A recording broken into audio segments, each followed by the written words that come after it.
that we are going to learn today. So a little bit of background at the beginning and a lot of background at the end of this presentation. We all know, let me just switch my phone to Do Not Disturb mode. And I think everyone else should do it. I will not be disturbed. We all know that the Maimah Va'ata Tetzaveh has a very strong and powerful connection to Gimmel Tammuz. Why is that? Because Va'ata Tetzaveh was the last Maimah that the Rebbe gave out 2 weeks before Chof Zayin, other 2 weeks before the Rebbe stopped giving out Maimorim and stopped learning and teaching and being with the Olam until before.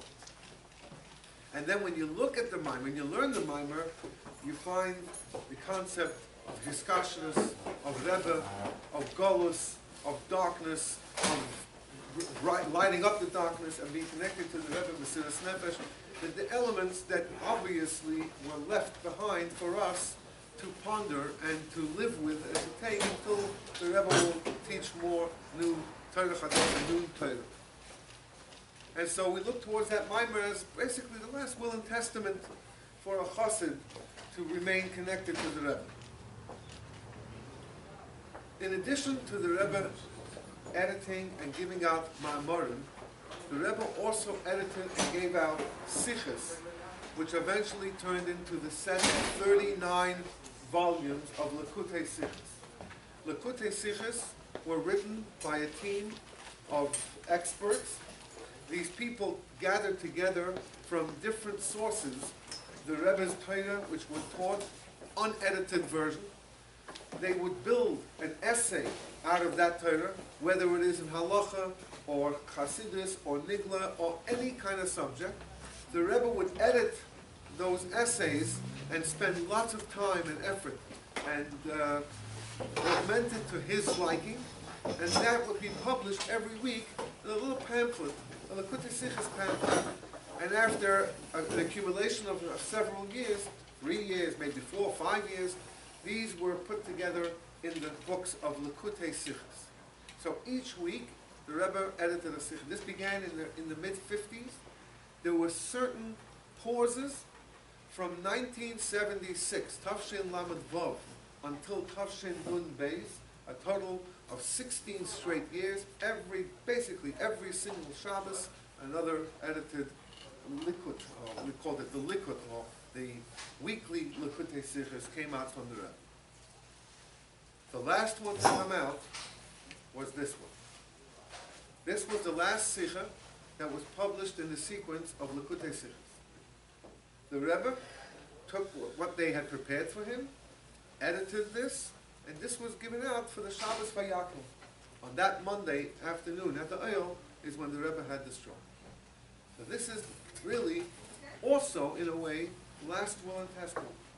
And so, it would be obviously appropriate that this Sicha be connected to Gimmel Tammuz, just like the Maimah of Va'ata Tetzaveh.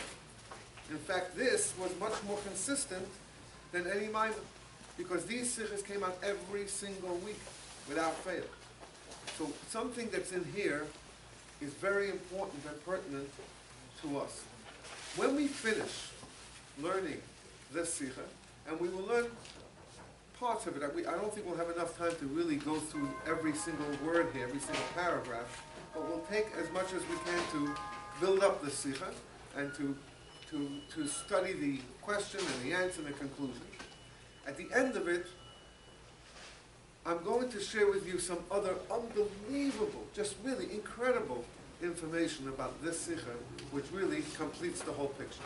But for right now, this is the last Sicha that came out right before Chof Zayin Olim. So let's see what the Rebbe writes in the last Sicha. Kosav HaRambam Mehilchas Shabbos. The Rambam writes in his halachas of Shabbos, this is in Perik Yud Beis of Hilchas Shabbos. Hamavir, in order for a person to transgress the prohibition of lighting a fire on Shabbos, how much must a person light in order to be over, to have the transgression of the fire?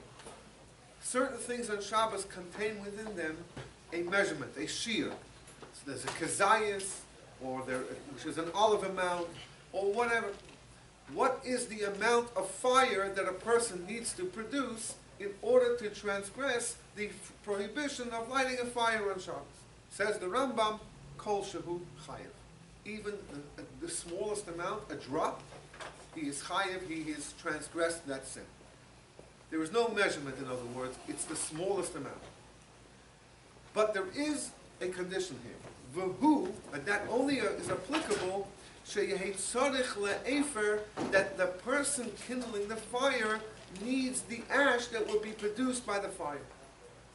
So let's say you strike a match, chas v'shalom on Shabbos, and it goes right out, but you wanted that the sulfur on top of the match to use for whatever you think you needed to use it for, some kind of experiment. So you need that ash, even though the fire was a second and it was a small little thing.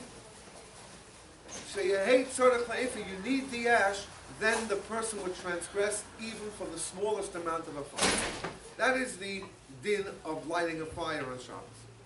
Now, continues the Rambam. Avol in hive derech hashchosa, but if a person kindled something, lit something on Shabbos in order to destroy it, because of course burning something destroys it, potter.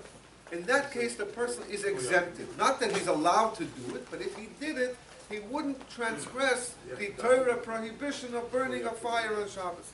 Why? Because through his actions he is destroying, he's not doing it for any benefit. And as mentioned before, even when a person lights the smallest amount of fire, there would be a necessity for the ash that was produced by it. You have to produce something. If it's just destruction, it's just simply destruction. And it's not a melacha on Shabbos, which on Shabbos the Torah says melacha, and it has to do with meleches machsheves, it has to do with a constructive type of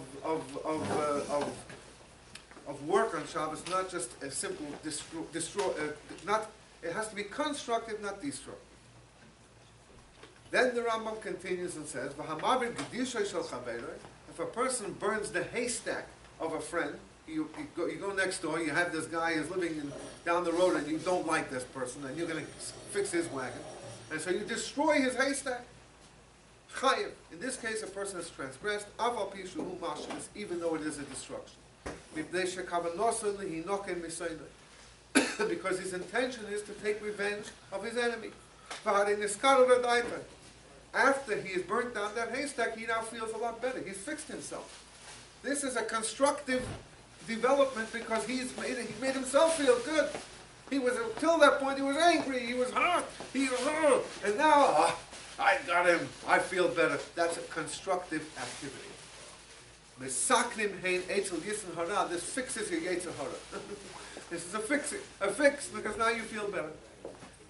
So that's what the Rambam says. So therefore, you can see from this halacha how the Rambam is building the idea of burning. You want to light a fire, you want to burn something?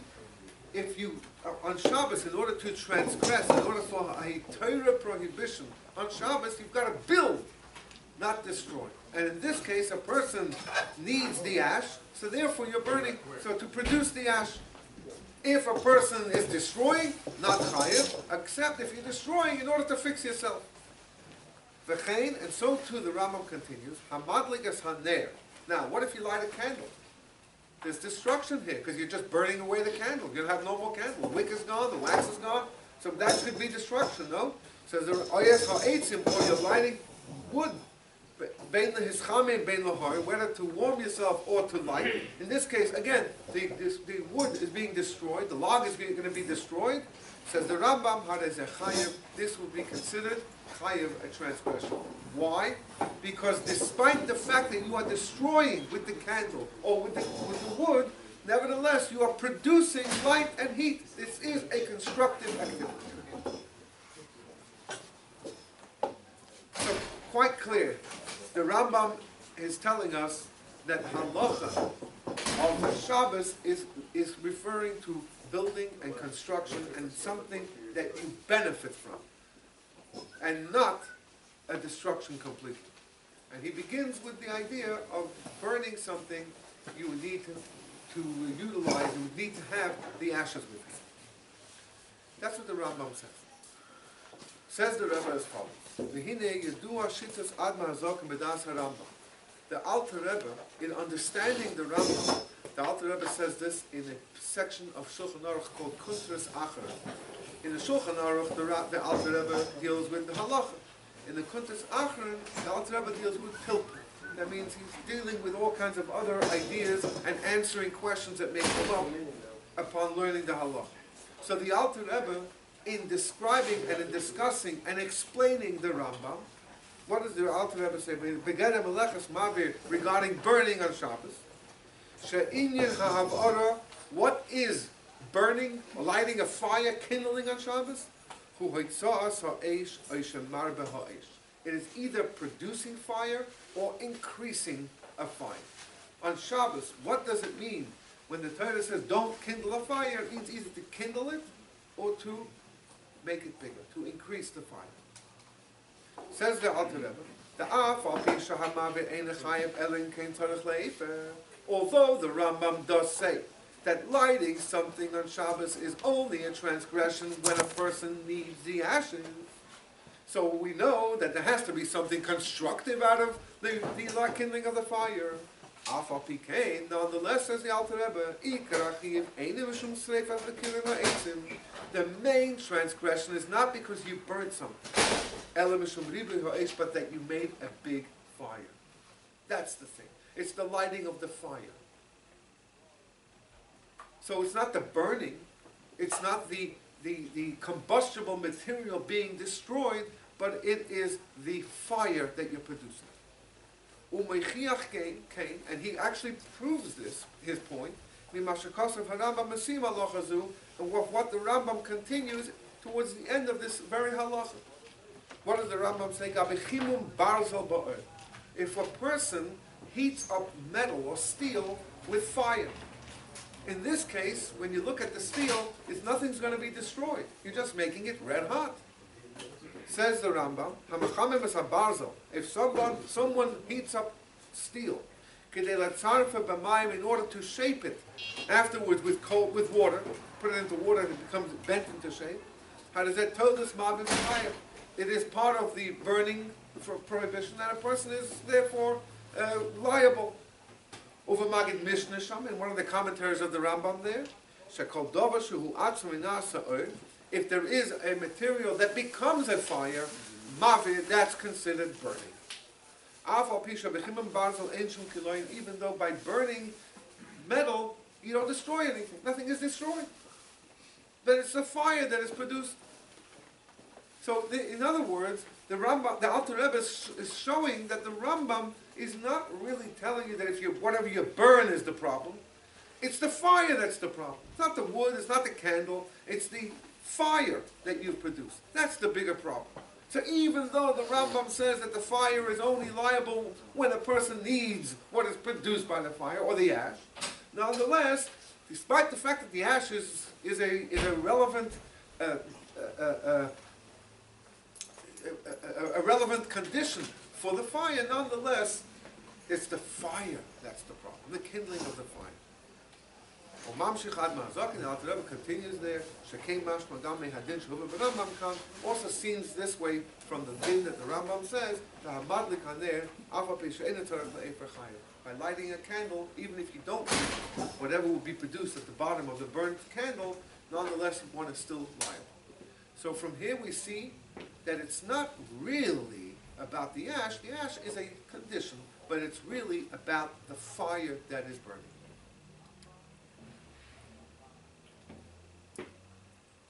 We're going to skip the next paragraph because this just proves the same idea, that it's the burning of the candle rather than the ash that's there, according to other sources as well. Second paragraph on the left column. Va'al pi zeh, and according to what the Rebbe has just established now, that although the ash is the condition, nonetheless the fire is what causes the liability. It requires some thought about how the Rambam presents his words, how this halacha begins to unfold. Because at first, his opening statement how the melacha of kindling a fire on Shabbos, how it is defined, nokat hav'ora b'shul ha'efer. He says that in order to burn, to be liable for burning, one needs the ash. So he's emphasizing the ashes that remain after the fire is finished. V'rak lebasop, and only at the end, nokat gam hav'ora b'shul ha'esh atzma, he's talking about burning fire for the purpose of the fire, the hischamim, for heat, or for light.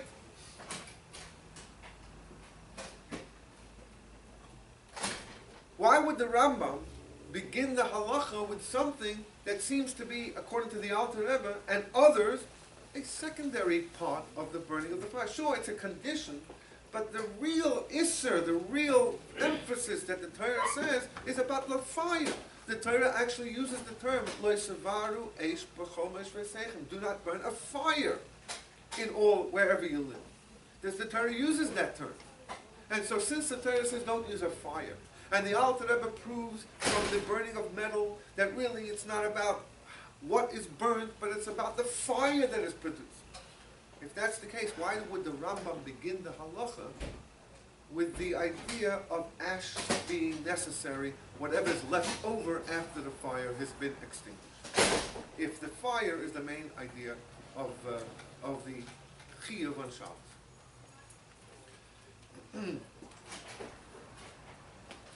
And please, let's miss the next paragraph, and let's go to the final paragraph on the left column.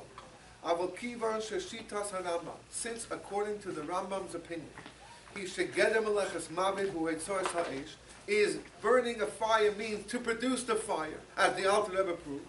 Havalei lahaschil, he should have begun mehadugma shehevi achakach, from the example that he actually does bring a little later. Hamadlik is on there, somebody kindling the fire. Bein l'eschamim, whether it is to warm, bein l'ha'ir, whether it is to illuminate. He should have brought that first. Shechamimus va'od hu tzorech b'guf ha'esh, because warmth or light is a necessity of the actual fire, not what the fire produces. It's the burning of the fire. Va'amai, and for what reason? His chilme hadugma de tzorech la'efer, does he begin with the example of the ash that is produced by the fire? And so ha'efer noitz alei kiloim v'seifas ha'etzim, which is produced by the destruction of the wood, and not by the actual kindling of a fire. This seems to be the main thrust of the halacha, kindling the fire.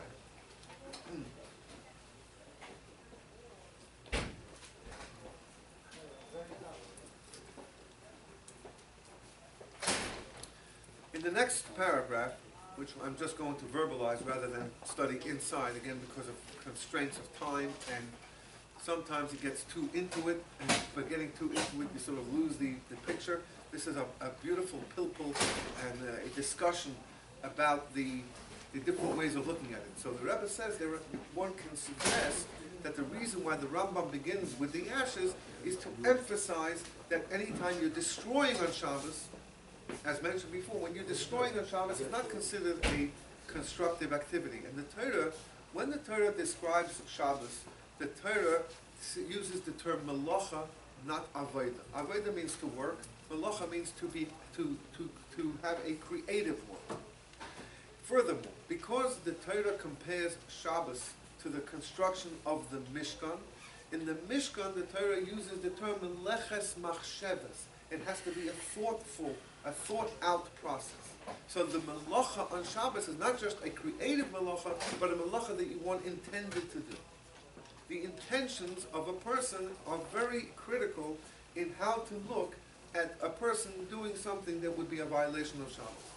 And so, if my intention is to burn down someone's haystack so I can feel better, that's considered constructive because of the outcome of my fire. If my intention is to use the ash, that's considered construction because my intention is to use the ash. But if my intention is to burn some garbage outside and I just want to get rid of it because it's in the way, I forget that it's Shabbos and I kindle it and I let it burn, to burn some leaves outside, there's no benefit whatsoever in my mind, then that's not considered a melacha, certainly not a meleches machsheves. It's not considered a thought out process. So one's thought is very critical here. So the Rambam wants to emphasize at the beginning of the halacha that you should know that when it comes to lighting a fire on Shabbos, you need to pay attention to one's thoughts. What were your thoughts?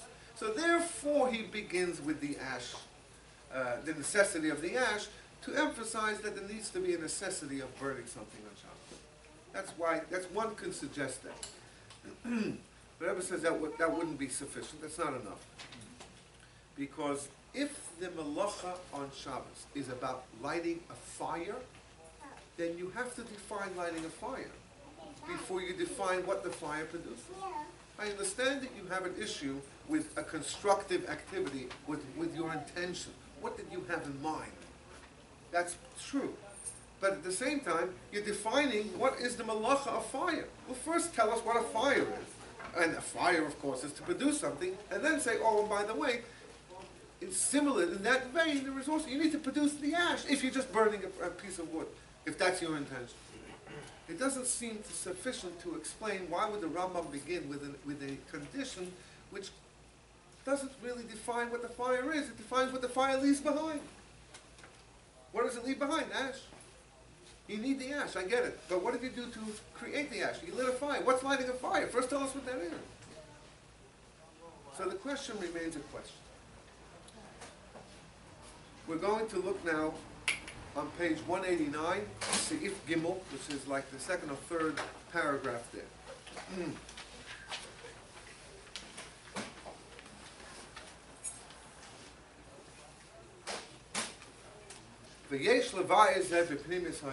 This can be explained by looking at the idea of lighting a fire in the inner meaning of it, the more Hasidic way of looking at lighting a fire, and what that means to us in our service to Hashem.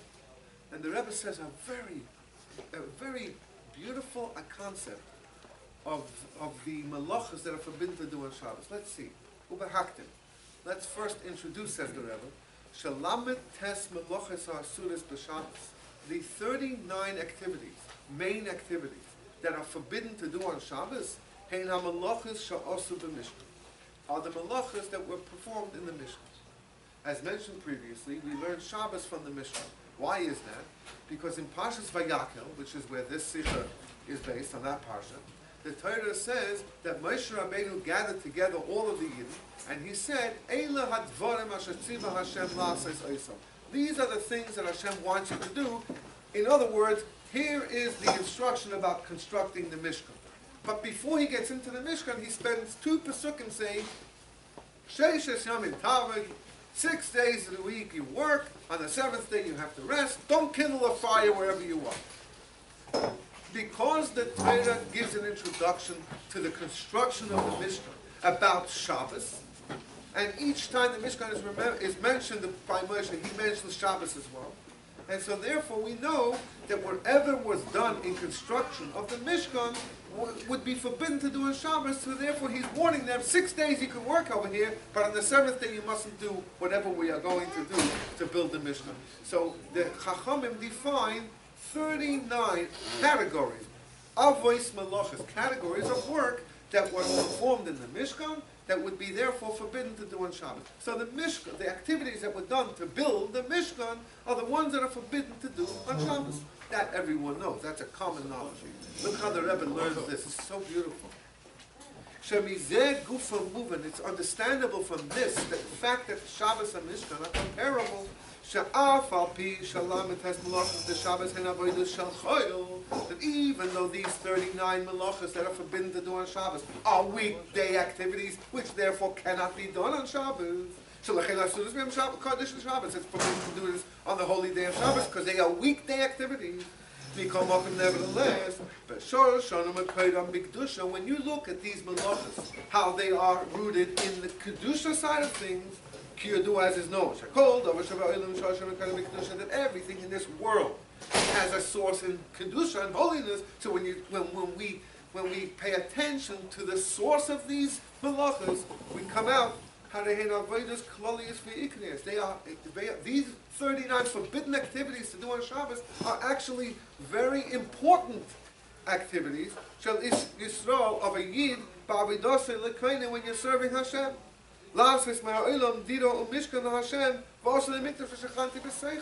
Because these 39 activities created a dwelling place for Hashem. They created the Mishkan. These are the 39 activities that created in this world a place where Hashem says, "V'shachanti b'seicham," I will dwell. So although these 39 activities are weekday activities, so weekday that on a holy day like Shabbos they are forbidden to be done, nonetheless, these 39 activities constructed a place for Hashem in this world, which makes them very holy activities. Sure, they are weekday activities, but nonetheless, the outcome of these activities created the Mishkan. And that is a lesson for every Yid, to understand that even mundane and weekday activities are holy, can be holy, as long as a person, of course, produces with those activities a dwelling place for Hashem. So now, looking at the 39 forbidden melachas on Shabbos, each one of them has a message in how we can construct our Mishkan, our place for Hashem to dwell.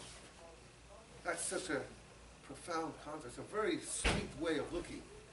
You say on Shabbos you're not allowed to do it, I get it. And on the weekday, why are you allowed to do it? Well, this produces the place where Hashem says, I live here, I dwell here, I desire to be here. This is where I can communicate with you, I can connect with you, and you can connect with me. Says the Rebbe, this is how it is in each of the detailed activities forbidden to do on Shabbos. Ha'koivim, these are the ones that establish mahi av melacha shechayavim aleha, what would be the classification of a violation of Shabbos. Yesoidam ve'ikram, the source of these melachas, the foundation of these melachas, who kefi she'ei melachas ba'avodas ha'adam l'kainai, are how a person can serve Hashem.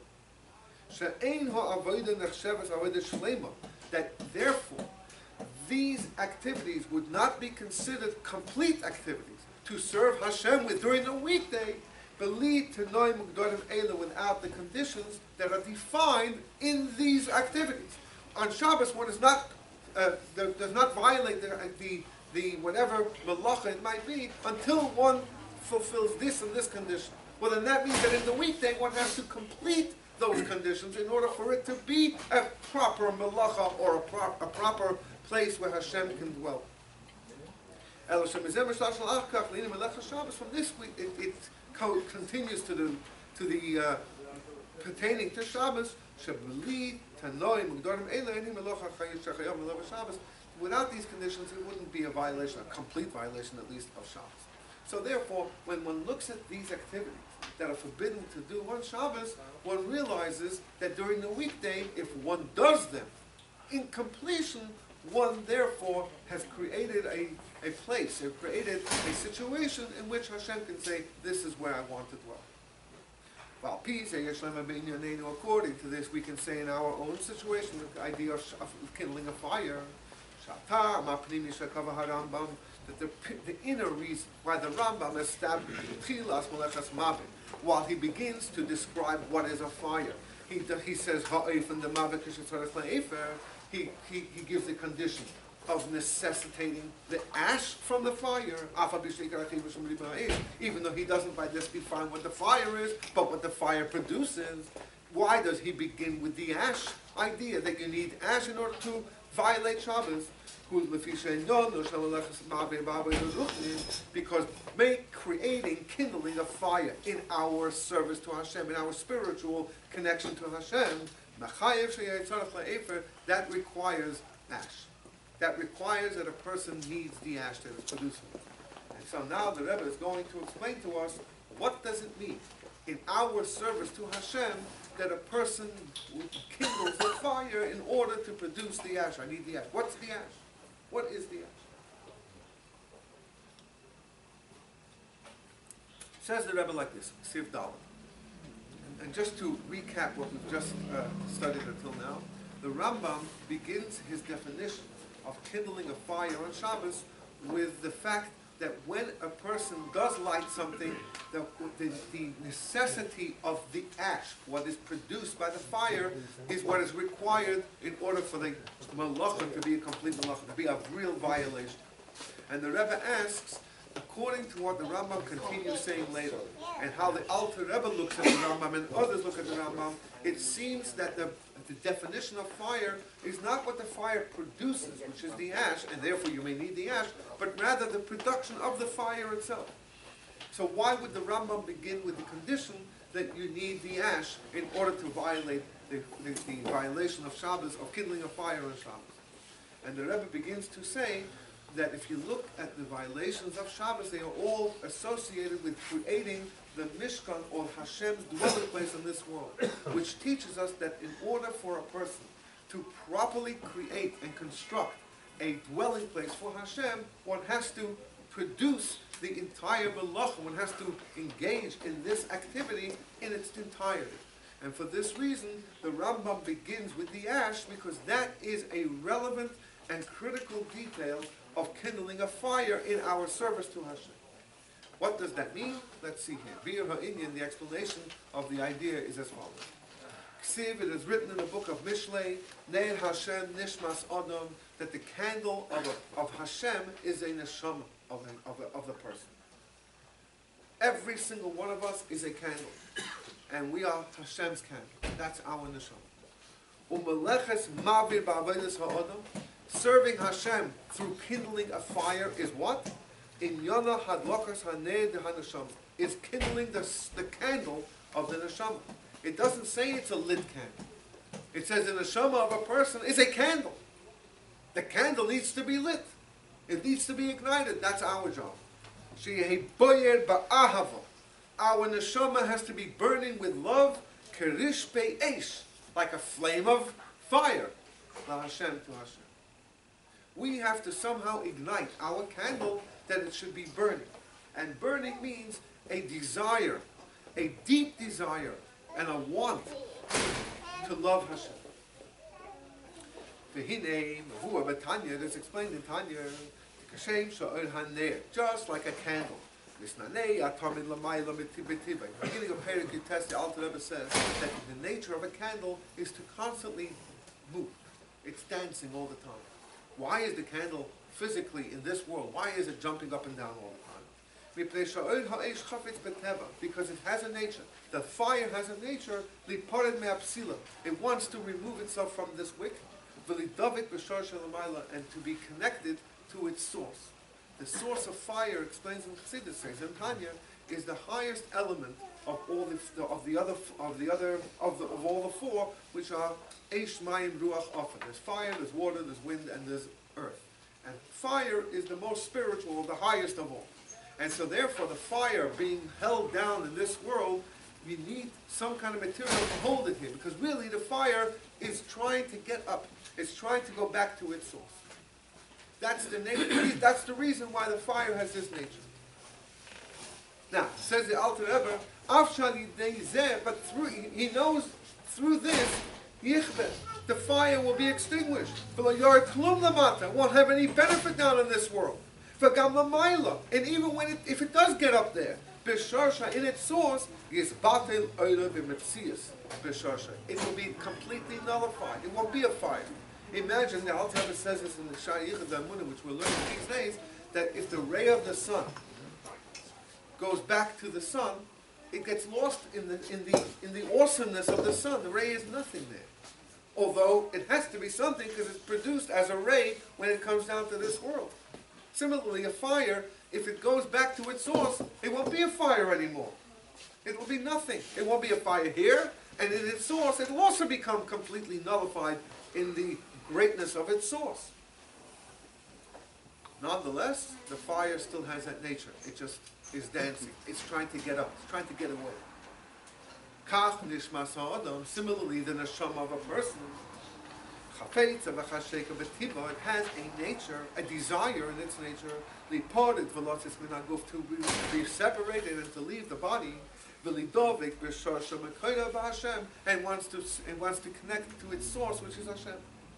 Hainu, this means, when the fire is kindled on the neshama, it is a burning fire to God, causing a person, the neshama, to want to go back up to Hashem, to its source. And when it gets to its source, it's going to be lost in God. It also can become nothing. Nonetheless, the neshama has this desire to go up to Hashem. That is the fire. When we talk about a fire in avodas Hashem and serving Hashem, it is this need, or this longing, or this desire to go upwards. It's that love. I want to get close. I want to get closer to the one I love. And then neshama, being in the body, is distant. Is separated. So the neshama wants to go up just like a fire, just like a candle with a flame that keeps on dancing. Says the Rebbe, this is the inner explanation. That lighting of fire on Shabbos does not have a measurement, even the smallest amount, one is already transgressed. That there is no amount, there is no measurement, because lighting a fire in how we serve Hashem, it is a mesiras nefesh level. It is a person who just wants to give up his soul, no matter what. He has this desire to separate and go out from the body, and to cleave to its source, although through that it will become nullified, it will be nothing. And not a thing will remain from its first essence, who was previous. This idea of leaving the body and just completely becoming nullified and nothing, this source is in the essence of Judaism. Knowing that the soul is a part of Hashem Mamash. Page 190. Therefore, the quantity is not relevant here. Because this is the essence of Judaism. The gam b'cholshu, even with the smallest amount, one can capture the quality of the entire soul. Even if it's mesiras nefesh, one aspect of our lives, we feel that love to Hashem. And that love is a burning, fiery love. A desire to get close to Hashem. That aspect captures the entire essence of Judaism, which is to kindle a fire of love to Hashem.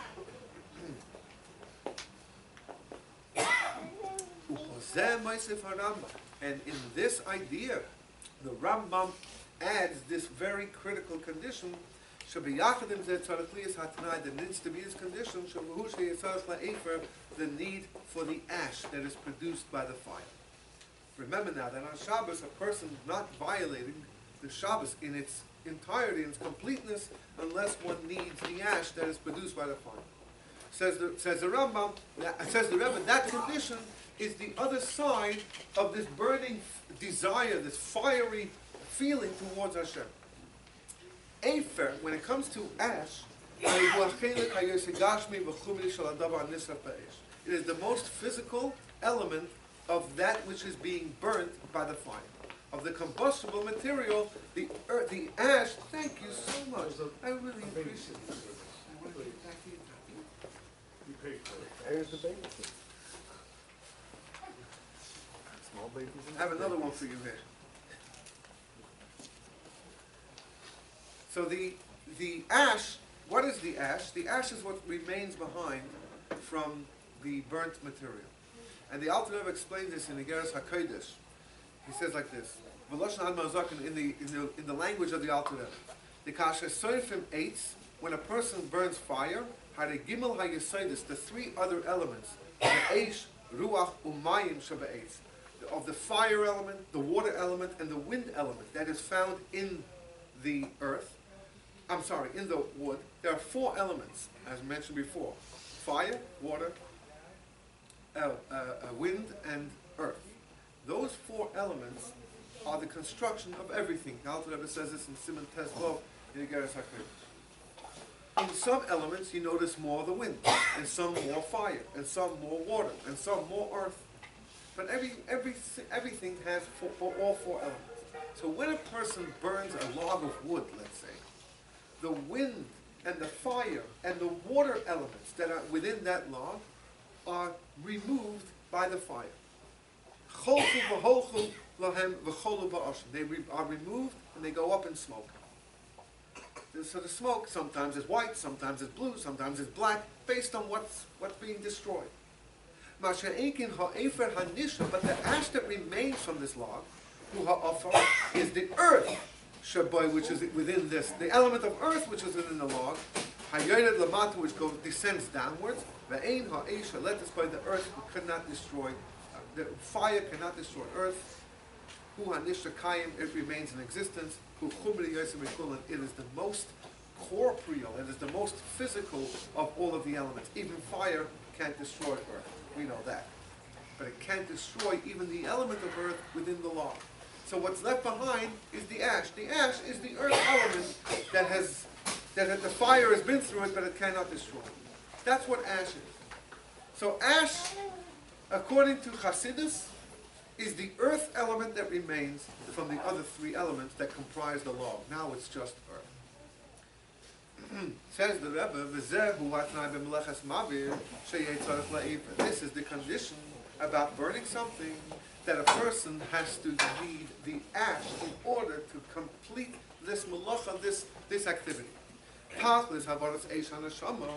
whole purpose of the neshama's fire being burned, in other words, the elevation and the love and the fact that the neshama wishes to go upwards and elevate, become closer to Hashem. The whole purpose of this needs to be not just in order to be elevated, to go up, to climb up, to be higher, to go be on a high. That's not what the purpose is. But to want to leave the body. But the purpose is to draw it down. For the ash that remains behind from a burnt piece of wood. A person needs to feel that he needs the physical elements of this world. This means he needs to remain as a neshama inside of a body, and to deal with the physical elements of the world, to cleanse it, to purify it, to elevate the rest of the world. The elevation, the high that a person has to feel is not in order to leave the world, but in order to elevate the world, or the ash, or what remains behind the earth element. On the contrary, this is the whole purpose of the fire of the soul. The fact that it's been inspired with such love, until the point that it wants to leave. It wants to go. It wants to get close to God. The Chof is desires to be connected to Hashem, who is only from which should become an added increased chizuk, a strength, an encouragement in his service, the kiyum mitzvahs, in fulfilling Torah mitzvahs while he is functioning in this world, not to leave the world. Any high that a person experiences in loving Hashem, this high is for one purpose, and that is that this world in which a person is found should not be left behind or closed out, but rather to take the high and to bring up, to elevate whatever physical material a person is engaged in. So that's what it means that when a person kindles a fire, he must have to use the ash that is produced by the fire. That's what it means in our service to Hashem. Kindling a fire is the high, is that love, is that desire to leave, to become higher, to be connected to Hashem. The ash, though, is a critical component of that love, because the ash is what remains behind. It's the physical matter, the lowest physical matter. The fire can't even elevate that. Says the Rambam, that's what's necessary.